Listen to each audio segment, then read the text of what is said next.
গার্লফ্রেন্ডের সঙ্গে আজকে যাচ্ছি আমি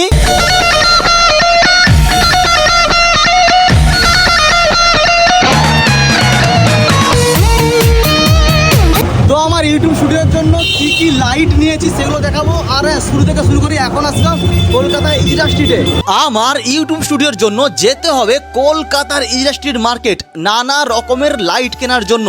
সকাল সকাল বাড়ি থেকে বেরিয়ে পড়েছি, চলে আসছি প্রথম মেছেদা রেলওয়ে স্টেশন। সঙ্গে আছে আমার সঙ্গে আজকে প্রসেনজিৎ দা। সোজা নামলাম এই জাঁক জমাট ভরা হাওড়া স্টেশন। দেখতে পাচ্ছ প্রচুর কিন্তু মানুষ। এখান থেকে ভাই চলে গেলাম সোজা হাওড়ার মেট্রো স্টেশন। আর ওইখানেই আমার প্রথম দেখা। उस दिन मैंने कीर्ति को पहली बार देखा है। लाइफ के अगले 60 साल इसके साथ क्लोजअप में बिताना चाहता हूँ।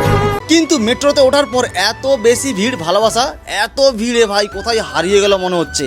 শোনা গো আমার, যেন হাওড়া লোকালে উঠে পড়েছি। সোজা গেলাম গঙ্গার নিচে হয়ে মহাকরণ। আর ওইখান থেকে হাঁটতে শুরু করলাম।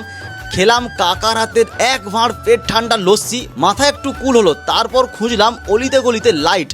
যেহেতু সামনে কালী পুজোর প্রচুর লাইটের দোকান বসেছে, বিশেষ করে মিনিচার প্রচুর পাওয়া যাচ্ছে কম দামে। তারপর নানা রকম গলিতে ঢোকার পর এত সুন্দর সুন্দর লাইট দেখতে পেলাম, মনে হচ্ছে সব এখান থেকেই নিয়ে চলে যাই।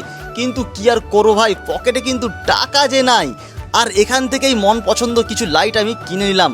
সঙ্গে নানা রকমের তার ওয়্যার অনেক কিছু কিনেছি অবশ্য। ডিজাইনের ইউনিক কালেকশন তোমাদেরকে সমস্ত কিছু দেখাবো একদম যখন কমপ্লিট হবে স্বপ্নের ছোট্ট একটা ইউটিউব স্টুডিও, যেটা তোমাদের জন্যই সফল করতে পেরেছি। আর এই এত কিছু কিনেছি, 2 হাত ভর্তি হয়ে গেছে। এইবার যেতে হবে বাড়ি। চলো টাটা বাই বাই। আরে ভাই দাঁড়াও দাঁড়াও, এই যে দেখতে পাচ্ছ টিটি কাকা ভাই আমার কাছ থেকে না 100 টাকা নিয়েছে। বললাম কি জন্য, বলছে তোমার কাছে ইলেকট্রিক জিনিস আছে। কিন্তু বললাম আমার কাছে বিল আছে সব কিছু, বাট বলছে না দিতে হবে। একটা কথা বলো তোমরা, এখানে কিন্তু অনেক মানুষ ভারী ভারী জিনিস নিয়ে যায়, তাদের কাছ থেকে নেয় না।